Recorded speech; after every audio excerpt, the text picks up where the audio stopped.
ज्ञानतिमिरान्धस्य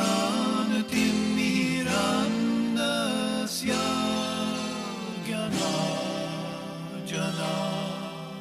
शलाकया चक्षुरुन्मिलितं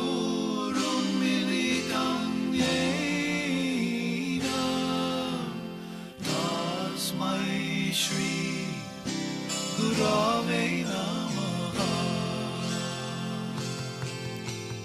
Vandeham Shri Guru Shri Uttapada Kamala.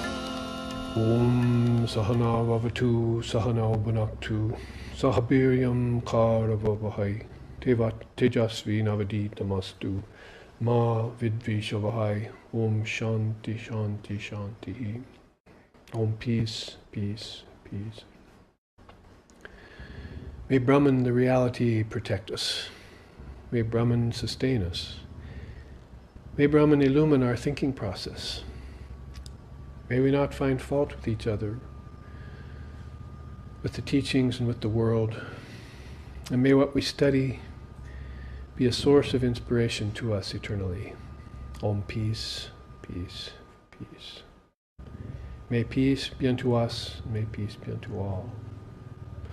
Om Hari Om.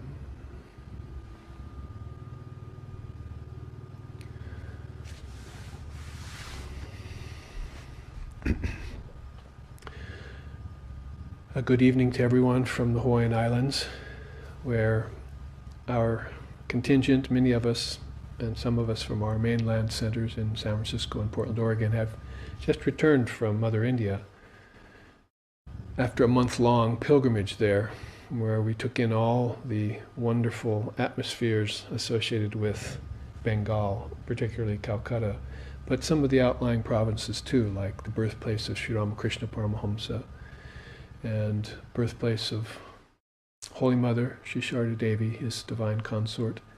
Both of those places lie within a few miles of each other or less, and we spent Christmas Eve and Christmas night and other a few other days close to there and staying at the actual birthplaces. So we had a very wonderful time there and ate prasad from the temples and listened to Ram Nam at night in the open air temples and had very wonderful experiences with the 14 of us that went, a very rather large group for us.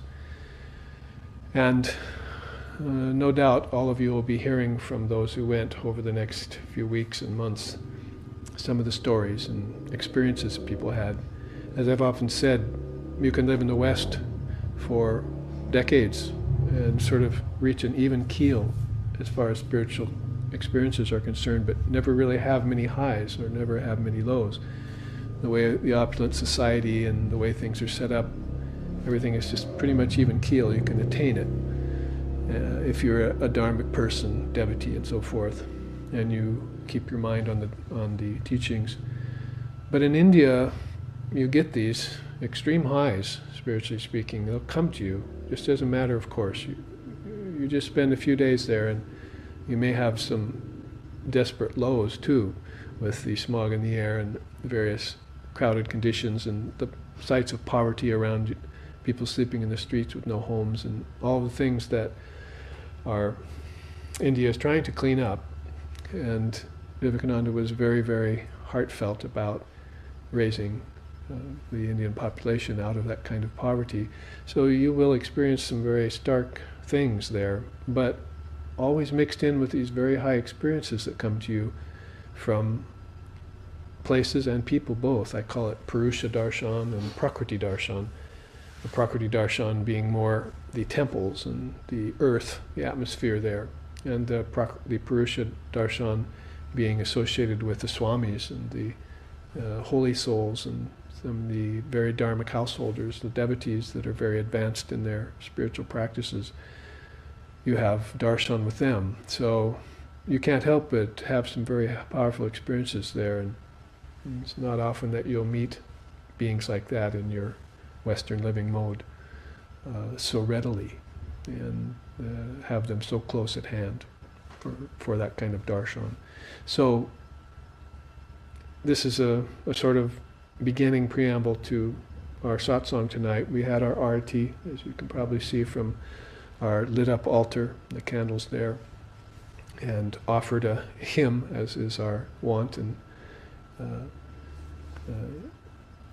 now we are going to move on to satsang. The very few of us here have questions, plus the people who have written in, our live streaming audience. This is actually our first live streaming event since we've been back from India, so it's been 4 or 5 weeks we've been offline in that case. But next Sunday's class, you can start tuning in 2 Sundays in a row to our 2 classes on Ananya Bhakti, is how Krishna puts it in the Bhagavad Gita, the devotion of non-separation.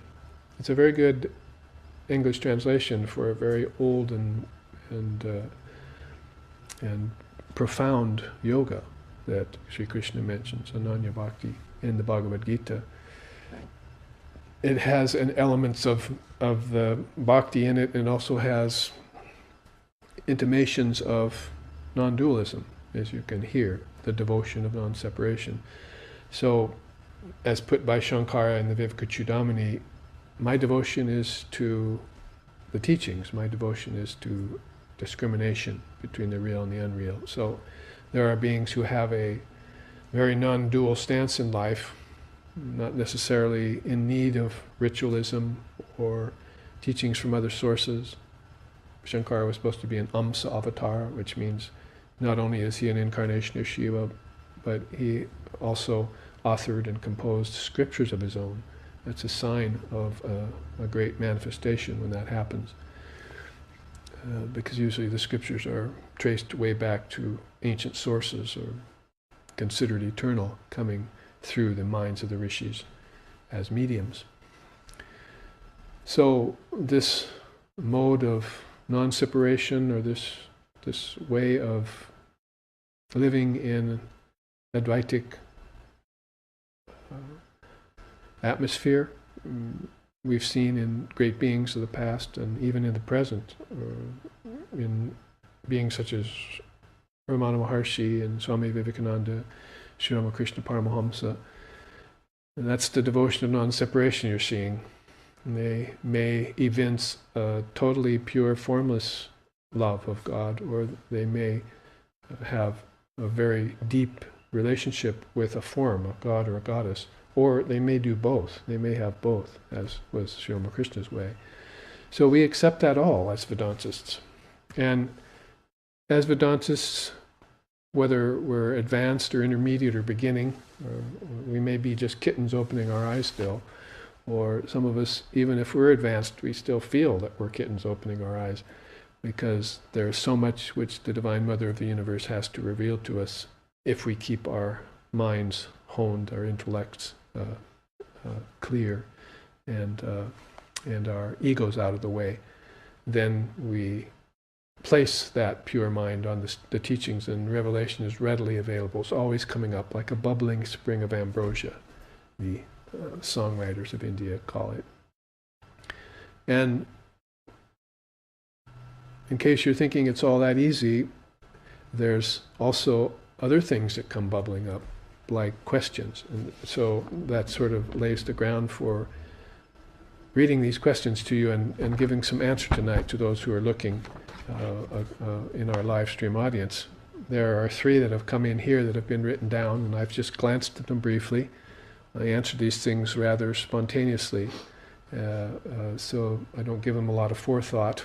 I just draw from my 40 or so years of experience in doing this, and doesn't mean that I'm exhausting the answer to the question in a short hour that we have here. We call it the hour of God, or the cow dust hour, when light turns to darkness, when dawn and dusk come. Those are holy times which we like to put our minds particularly on God, and then hopefully keep it on God throughout the whole 24-hour period, even in our deep sleep or in our dream state. It'd be nice to bring in that divine reality. We call it God, or Brahman, or Allah, or Almighty Father, Yahweh, Tathagata Garbha, Buddha nature, there's so many names in different religions in which the great seers call it, and we follow suit and follow these great seers in their ways and means to reach enlightenment and keep enlightenment. Or if you want, the Advaitic way of putting it is just realize that you're ever enlightened and never forget it. Never forget to remember your enlightened state. So let's take the first question here, which comes from one of the devotees on the East Coast. He says, I have been following your instructions with regards to offering flowers on Tuesdays and Saturdays for quite a while now. I regard it as a blessing to be able to do so, and it has helped to increase my love and devotion to the deities exponentially. However, there have been a few times that I was not able to perform puja because of my work schedule. I work for myself and do not always have the same schedule. And he has 3 bullet points to his question. My question is it okay to do this, he means flower offering, earlier in the day when I know I won't be able to do it at night, perhaps during my morning sadhana? Second point, or is it absolutely necessary that it be done later in the day instead at the usual time? Also, can you briefly go over the correct order and method for holding puja? I'd only seen it performed a couple times and want to make sure I'm doing it right. And then he thanks me for showing him how to do the basic puja. Well, I think I'll start with this idea of time frame. I'd say that you don't have to vex yourself or worry. It's not a matter of great moment. There are much more important things to your day than offering flowers. There is a certain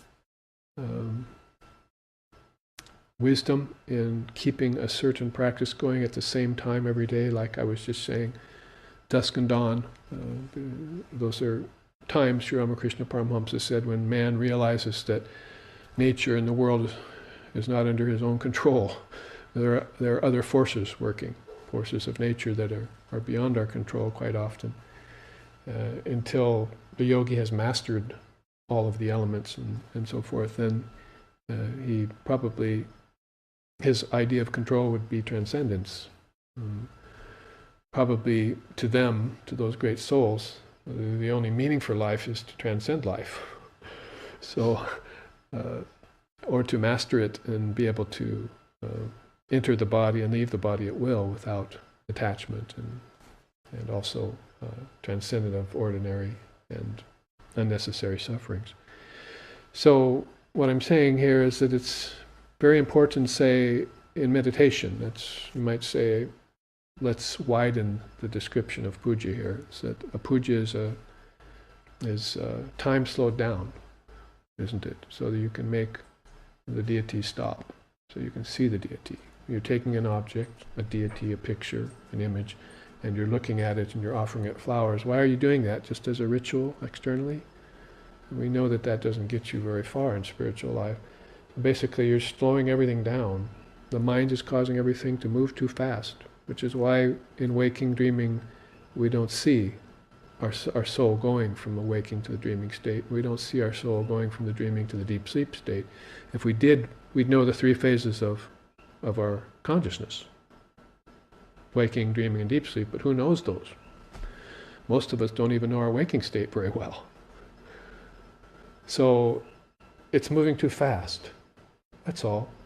It's not your fault, and it's not some god or devil that's doing it. But your mind has the ability to slow it down because it set the pace in the first place when you were born. You set the pace for your whole life. So sit, slow everything down, breathe slower, make your mind's thoughts slow down, and then offer the flower. It's the same with prayer, isn't it? You say, why doesn't God answer my prayer? Because I don't come close to Him when I pray. And coming close to Him means simulating His mindset. His mindset, you might say, is absent. No vibration, stable, slow, slowest of the slow. faster than the fastest, slower than the slowest, higher than the higher, lower than the lowest. Just go to the scriptures, and you'll find a description of that all-pervasive Brahman. And then try and simulate it. Try and make your mind like that Brahman. So when you're meditating, you should do that at the same time every day.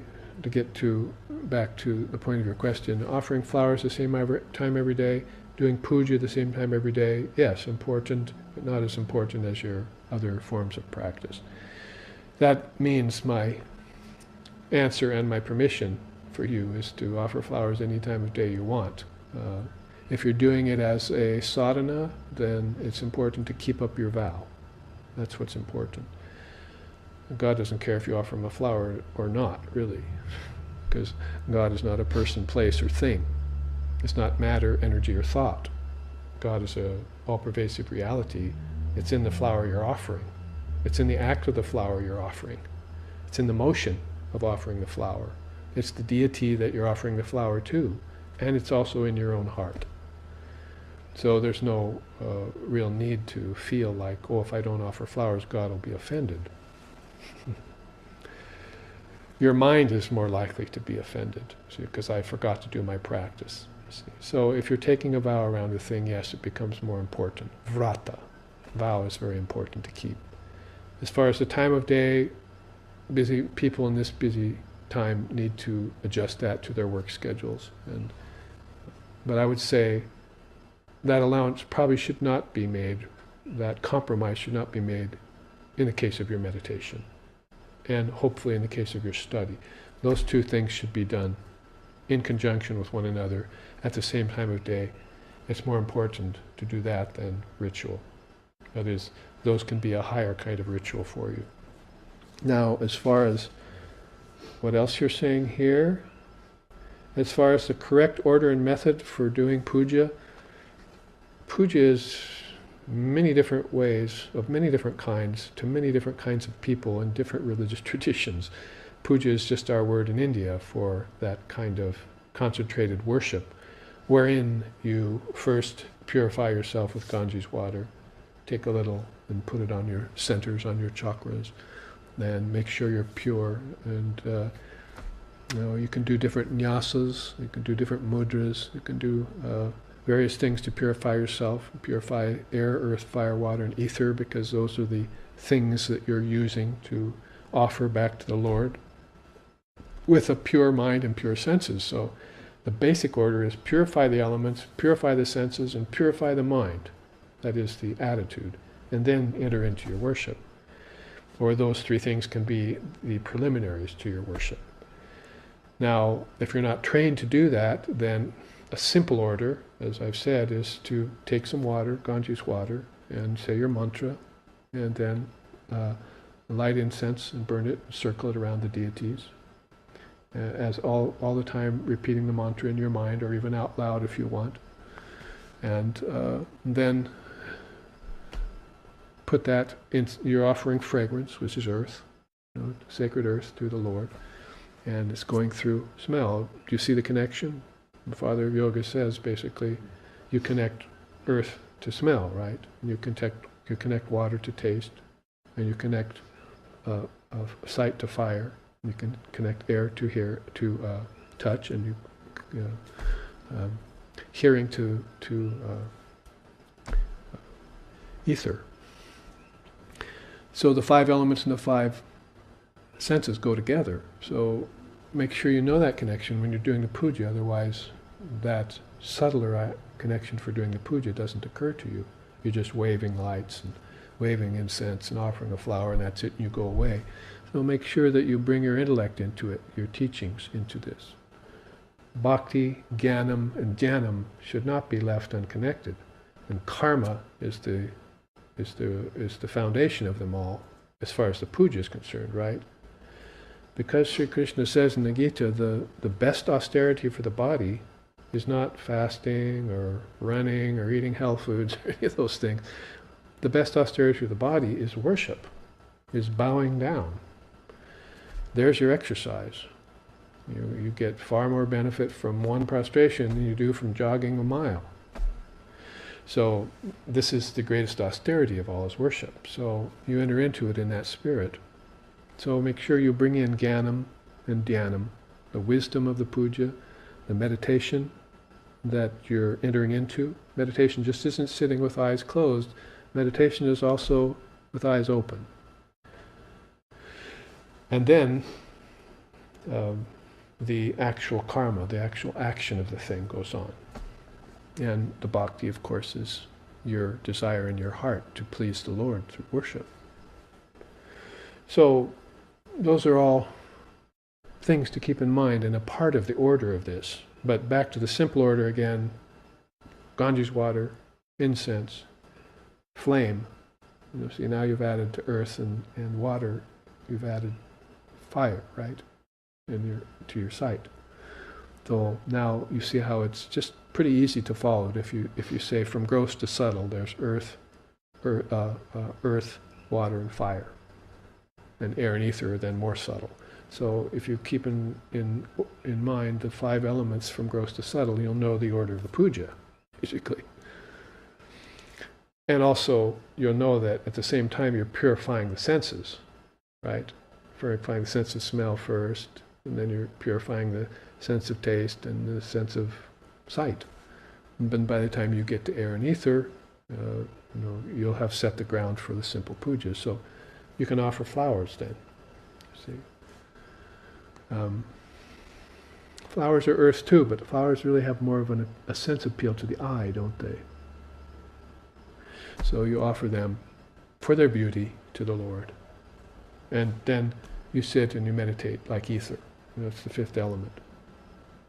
And the ether also carries wisdom. So now you bring the mantra into it, and you bring the thoughts of teachings into it, because your deity that's sitting there is very wise, whether it's Shiva, or whether it's Krishna, or whether it's Lord Brahma, or Saraswati. These are wisdom figures.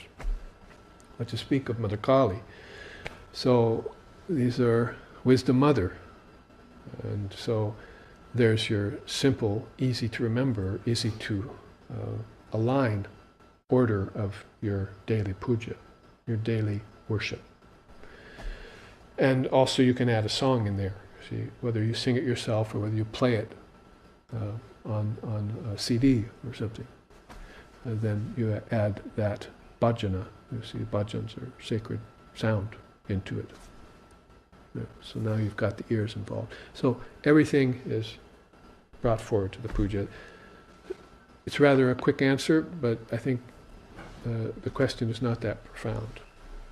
You like I said, you have more important things to do than ritual and worship. If you've taken a vow around it, then do it and move on. There are things about the puja that are inward. Sri Ramakrishna said you start with Gauna Bhakti, and that's this external worship we do. But then you go to Raga Bhakti, right? And then you go to Prema Bhakti. There are 2 other steps to it, so move on. Get into it. You see, don't stop at ritualism. That is, make the ritual an inner ritual, Raga Bhakti, of the heart. That's what this means. You point this at the altar and then to your heart. See, that means that altar has come out of here. Heart and mind are one thing in my tradition. There is no heart except Atman. There's an anatomical heart, and I hope you know you're not the anatomical heart.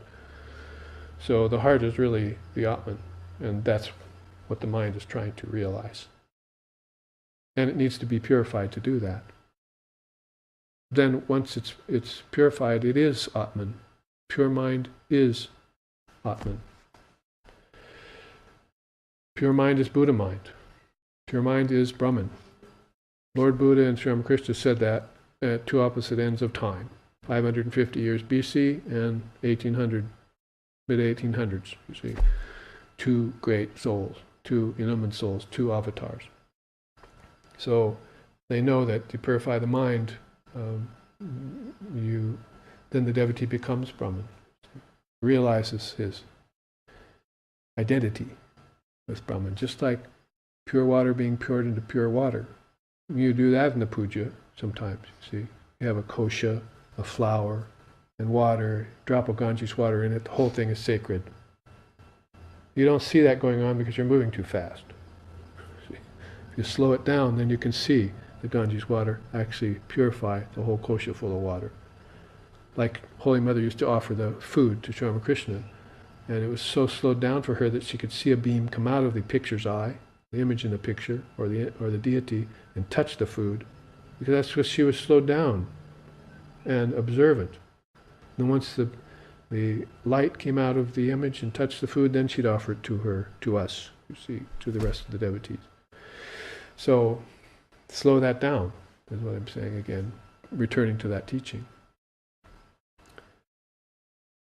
So, Raga Bhakti, then, as I've often said, because I had to compose pujas for this organization, SRV Association, so we could start doing our Durga Puja every October in 3 locations, San Francisco, Portland, and Hawaii.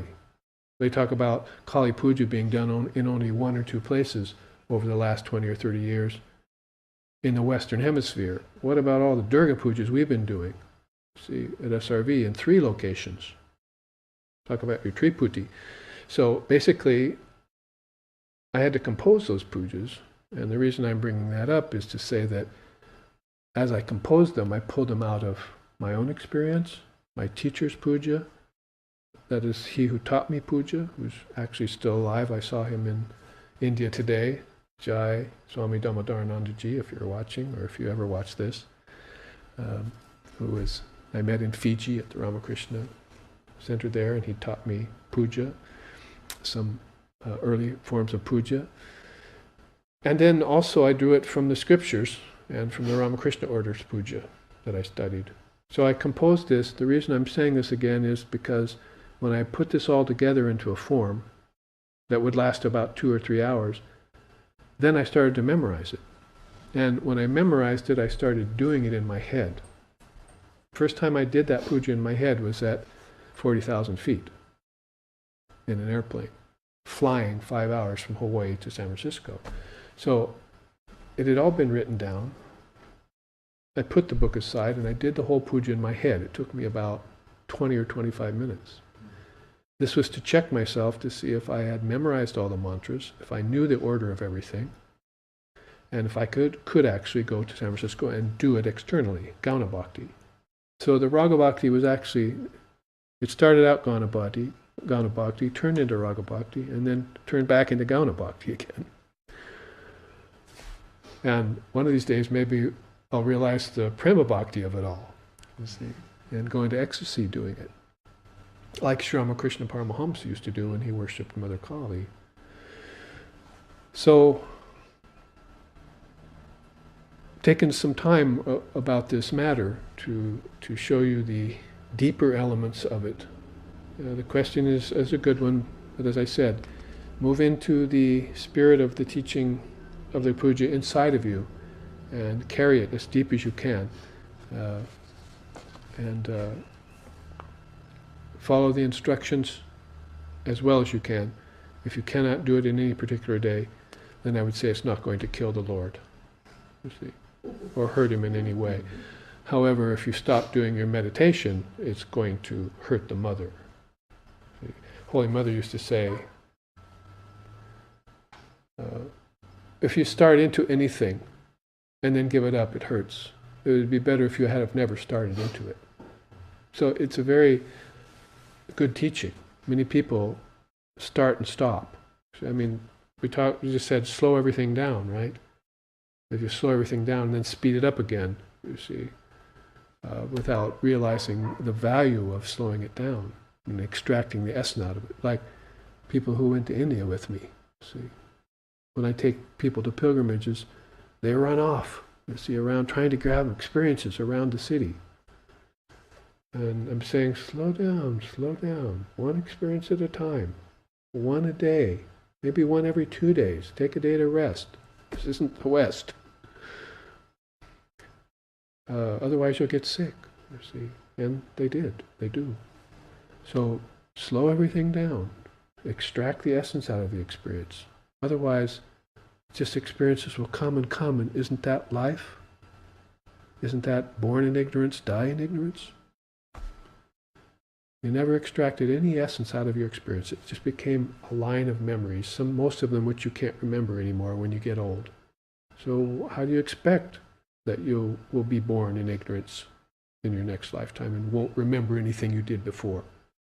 You'll have some strange connection to puja when you hear it and see it, if you become so fortunate as to come upon someone who's doing it, and you'll say to yourself, I wonder why I feel so drawn to this, you see? Or I wonder why I feel so drawn to the scripture, or to this person, to this guru, to this lineage. But you won't be able to put your finger on why.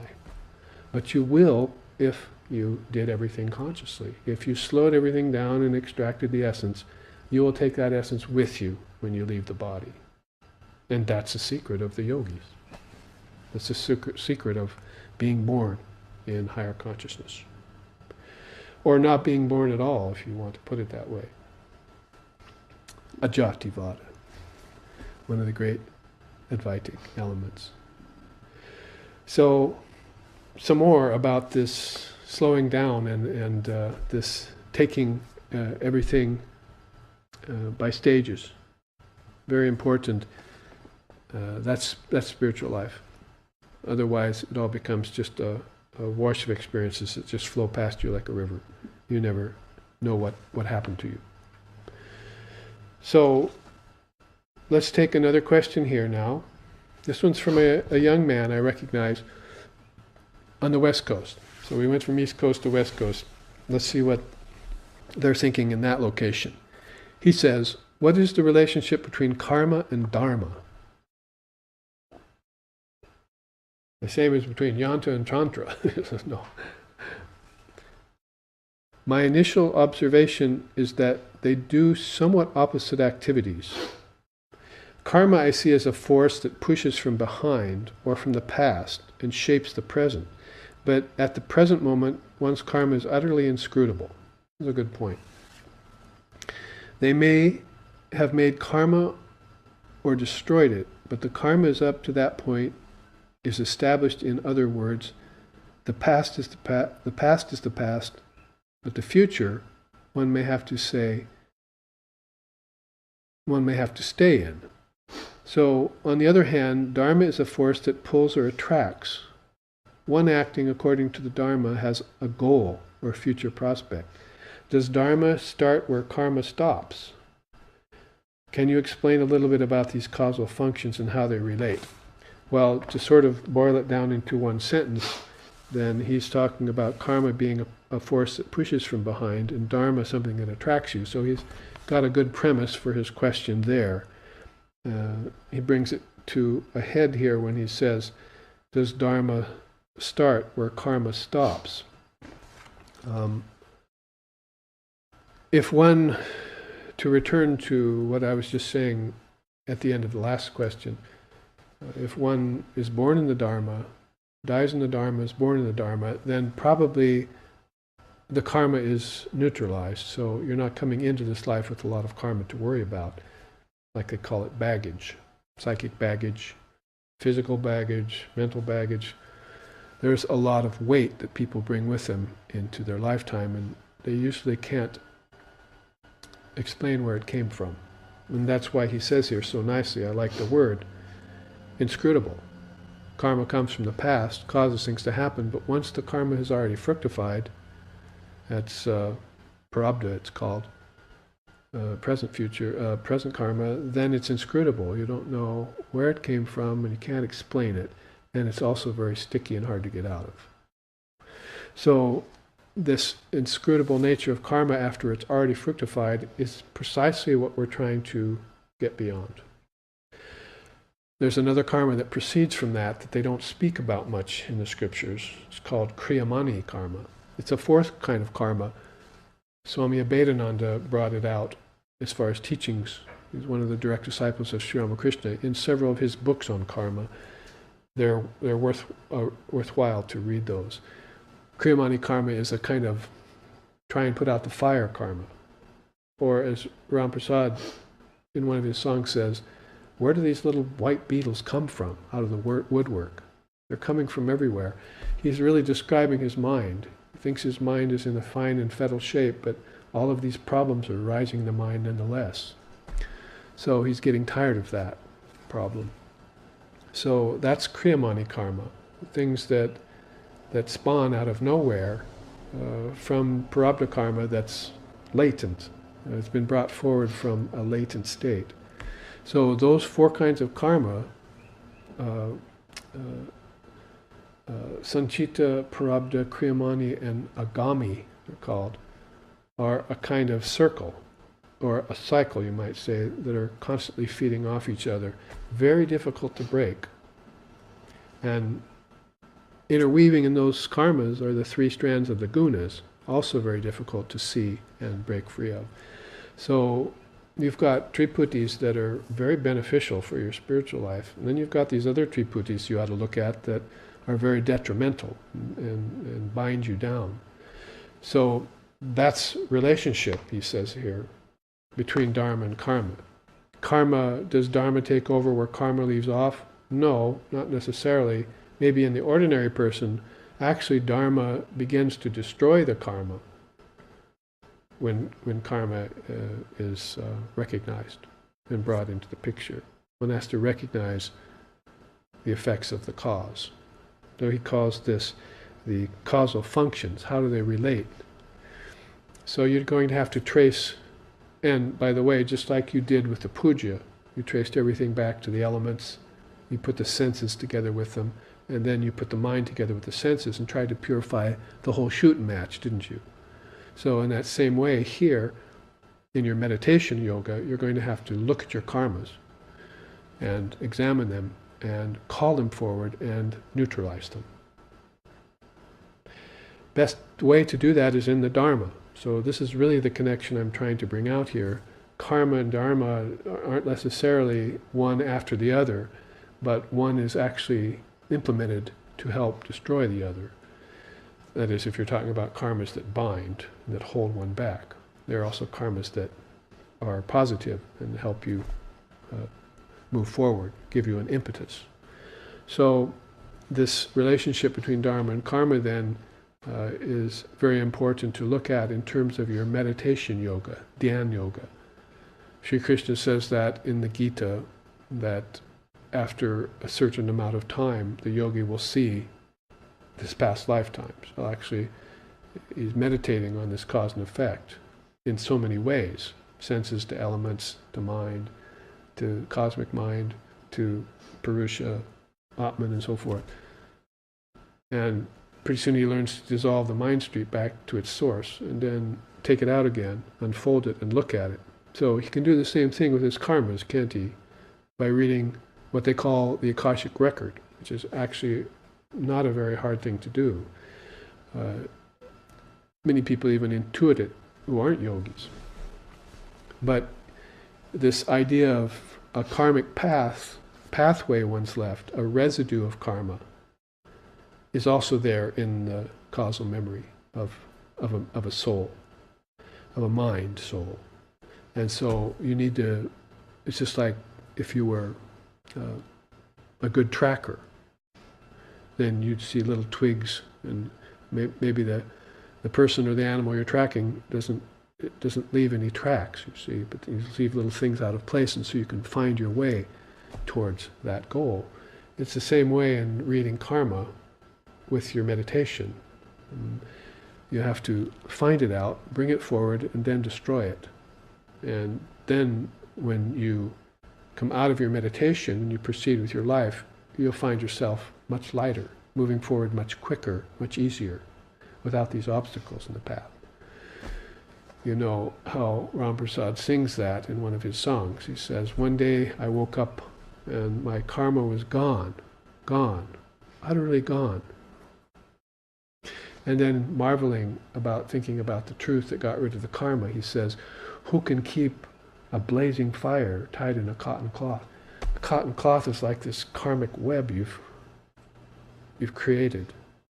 But the truth is like this blazing fire. You know what fire does to cotton.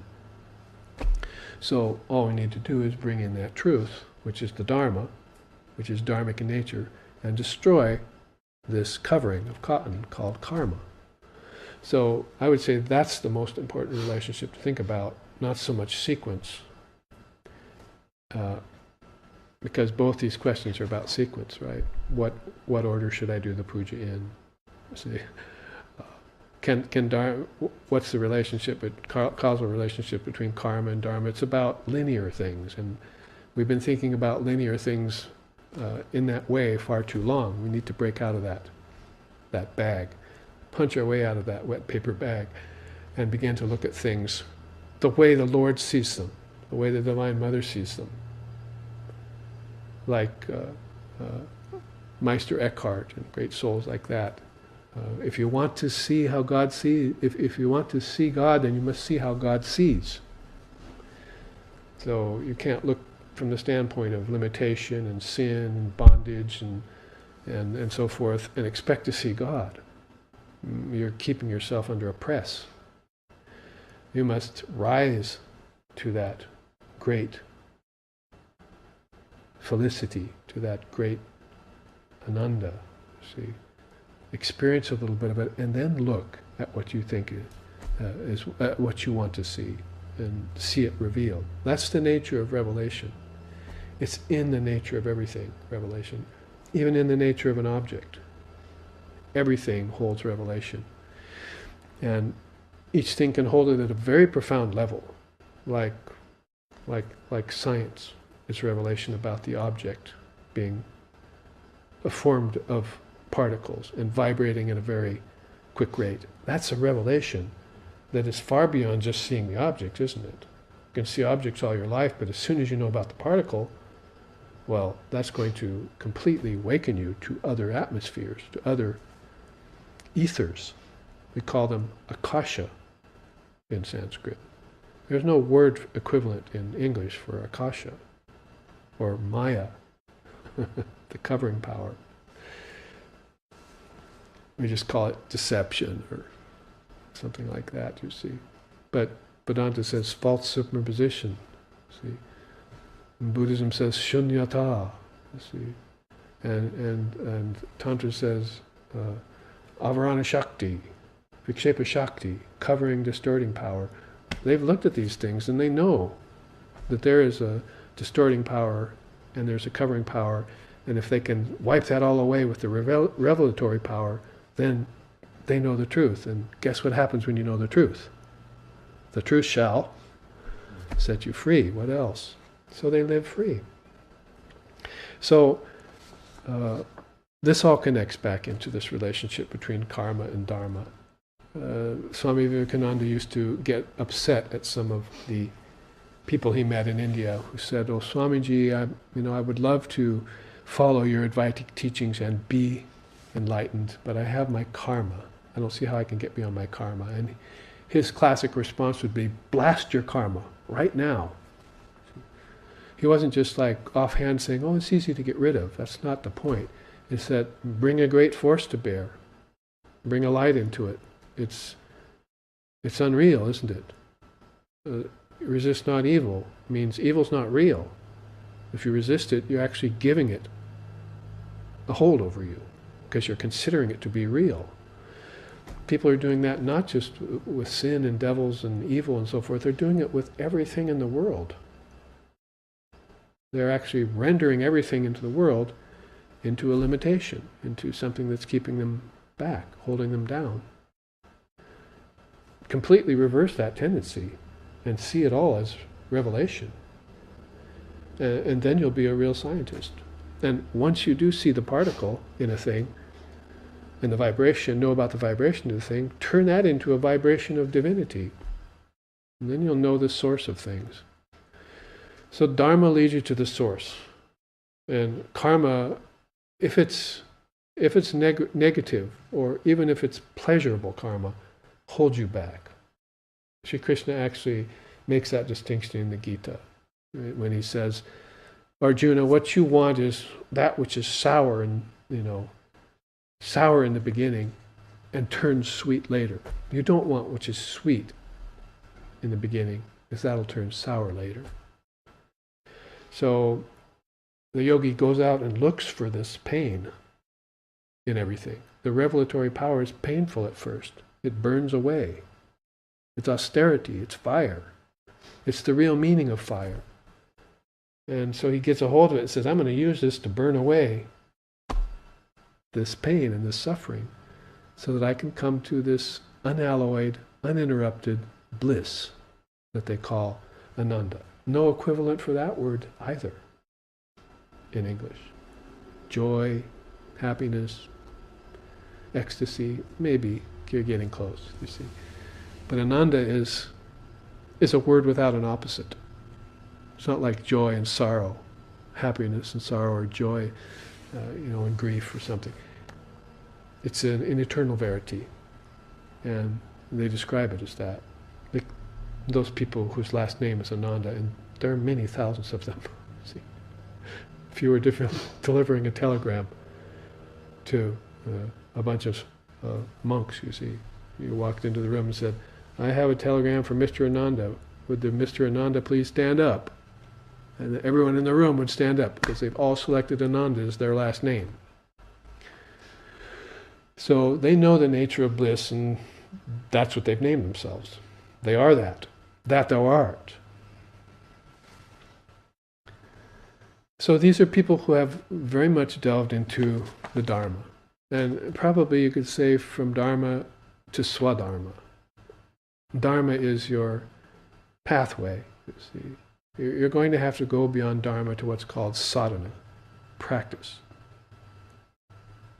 You get beyond morality and ethics, you get Dharma, precepts, vows, practice, and then you get beyond that, you put those into line and you get practice, sadhana. So those are actually 3 wheels that you move, 3 cycles that you move beyond. Sadhana too will eventually turn into realization. You'll have to get off the sadhana wheel. You can't be a professional student in Vedanta. You have to go the full way. So in that way, then Swadharma comes into view. Now my highest destiny is before me. I've reached the goal of human existence. One more question here, and we have about 10 minutes, don't we, or so to encounter it. Let's see, it's anonymous. What makes it possible to properly understand which teachings to apply to oneself? There are many teachings in the Gita for different temperaments, for instance. In the records of Sri Ramakrishna's conversations with devotees and the training of disciples, he gives a variety of instructions, sometimes completely opposite of each other. How is one to know what is right for oneself? If I choose the one I like, maybe that is just because it seems easier. Well, on that last point, since that's... let's take that first. Yes, there is a way of just compromising, not taking yourself to task in practice. We said you want what is sour sweet, and sour first and sweet later, so you're going to want to face off your demons. You're going to want to get rid of those major bubbles, if you know what I mean. There's a big bubble here, and there's a little tiny bubble here, and a little tiny bubble here, and a little tiny bubble here. You're pecking away at the outer bubbles, thinking you're making yourself a better person. And that might take you a long time, but if you were to pop that middle bubble, these other 3 would pop along with it. So a lot of people, using that as an example, a lot of people peck away at their outer habits, little bad habits, and they think they're making themselves better. But what if you were to get at that major hurdle that's a part of your adharma, a part of those obstacles that are keeping you back, and if you could somehow get at that and destroy it. If you're strong enough, if you're able enough, if you have enough resoluteness, then you can do that. Otherwise, then the slower path is the one you have to take. So, in accordance with taking the easier way, it's not necessarily advisable. Sometimes it's necessary, that's all. Now, what makes it possible to properly understand the teachings, which teachings to apply to oneself? Basically, the rule of thumb there, and this is a thumbs up teaching, is to go to the guru. Get rid of your pride and calling yourself a teacher or a steward or a helper or something like that. Get rid of all that. Get yourself well grounded through a good teacher. You'll know then what is best for you right away. There won't be any doubt, because that teacher will look at you and say, "Oh, I see what you need. Here it is. Teethe on this for a while." See? And then come to me for higher teachings. So, in the case you bring up Sri Ramakrishna, women with child used to come to him and say, "Will you teach me yoga?" And he'd say, "How is that possible right now? You see, first, go have your child, then come back to me and I'll teach you yoga." And then if they look disappointed, he'd say, "You understand what I'm saying? That is your yoga right now. That is your sadhana, is to raise the child, to have the child and raise it. So don't go looking around for some other sadhana. Have the child, raise it, and raise it in the Dharma. That's going to teach you and the child better than sitting in asana and practicing breathing exercises right now when you're pregnant." So Sri Ramakrishna knew when to apply what teaching to what person for any given end or means. The end and the means have to connect with each other, just like karma and dharma have to connect with each other, just like earth and incense have to connect to each other, and fire and sight. So all of these things need the connecting power, the revelatory power. That seems to be the line I'm talking along tonight. Now, different temperaments, yes. There you get into the idea of the 4 yogas. The bhakti yoga is for the devotional temperament.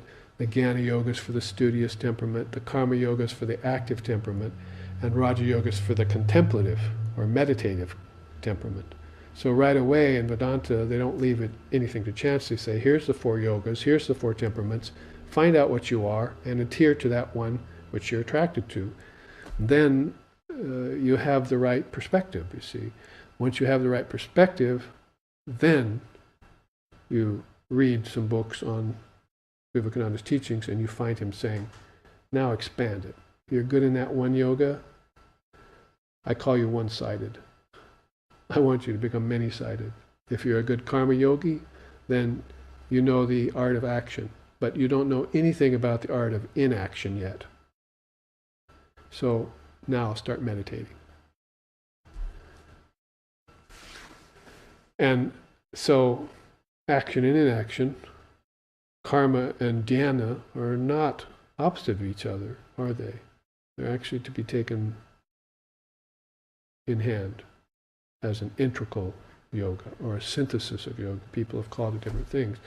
Same with jnana and bhakti. They used to consider them antagonistic of each other, wisdom and devotion. How is that? Whoever came up with that idea? See, what fool said that? You love what you know and you know what you love. And if you don't believe me, then tune into my class Sunday, because it's called the devotion of non-separation. Here's where you'll find out how devotion and meditation come together. Why should they be alienated from one another? These are the 4 yogas. They're eternal. They're integral. And they fit the 4 temperaments. And you should learn all 4 temperaments. You have all 4 temperaments inside of you. It's just that one has been concentrated on for so many lifetimes that you're good at that. And so you come back that way. But Vivekananda said, the world is full of so many one-sided people. My devotee of the future is that one who will develop 2 sides and 3 sides and finally all sides of his or her being to become the consummate spiritual luminary. And that is realizing the Atman. What is enlightenment? It's the absence of ignorance. That's a good start. So, as far as temperaments go, that's a good answer, you see. Another thing I could say about the general tone and tenor of this question is it would probably be good to get through that shadow of doubt. You know the expression, it's beyond the shadow of a doubt. So let's get through that shadow of doubt that a question like this is posed from. You can't keep asking, what teaching's best for me, what teaching's best for me. Go to the guru, find a good guru who has a Vrijana, a Kamahata, Shrotriya, and Brahmavid. See, I can say, go to the teacher to learn this question. But which teacher should I go to? I'm telling you right now, you've got to know the scriptures, be able to transmit it to you, have no desire for you except that you reach enlightenment, and must be a knower of Brahman. Well, the last is going to be a little hard to find out, but spend some time with that teacher, and you won't even have to ask a question like this. In Vedanta and in Buddhism, which are very connected, I'm not calling them different in this day and age, you have this teaching of the triple gem. Basically, it's Guru, Dharma, and Sangha, if you want to put it that way in our tradition. Or Buddha, Dharma, and Sangha, they say too. Ayu, Punya, Jnana, Puktin, Kuru, Swaha in Tibetan. You see, life, wisdom, and happiness. You put these three together, and in that way then you strike out all doubt. You do go beyond the shadow of a doubt. You know your way is well lit, you walk it and you reach the goal. And it's that simple. So no reticence, no inadvertence, no indeterminacy around this. Find someone who knows, let him point out the way to you, and then you walk the way and reach the goal. So that was something I would add here at the end of this. To couch a question like that in a positive way, to come to a positive answer, and don't just ask the question, hear the words of the answer, and then fail to follow through. I was writing in an email today to a young man who wrote me a question about that. It says that basically, it's one of the most insidious things of this culture and of this day and time, that people catch a glimpse of the truth and then don't follow through to realize it. Well, I've seen the truth, you see, but you haven't known the truth yet, and the truth has not set you free, otherwise you'd be acting entirely different than you are right now. You wouldn't be the same the next day if you went beyond a mere glimpse and assured yourself of the vision of Brahman. Then transformation would be yours. And not only going beyond a shadow of a doubt, you'd go beyond the idea of transformation to the eternal Brahman itself. The Upanishads state that. Those who know Brahman become Brahman. So these three questions, I want to thank the students very much for sending those in for our Hour of God here at dusk in Hawaii on the Big Island, out in the middle of the Pacific Ocean, 3,000 miles from any land. Help! No. We are sending you our help through the answers to these questions. So here I will end with the chant. Om Sato Ma Sadgamoya, Tamaso Ma Joytir Gamoya, Mrityor Ma Mritam Gamaya, Avira Avira Mayeti, Rudrayate Dakshina Mukam, Tenamam Pai Nityam, Om Shanti Shanti Shanti. Lead us from darkness to light, from lower truth to higher truth, from the unreal to the real, and from the illusion of death to eternal life. Reach us through and through, O Lord and Mother, with thy sweet and benign presence. Om peace, peace, peace. May peace be unto us, may peace be unto all. Om Hari Om. Shri Gadada Ramakrishna Shalada Shri Ramachandra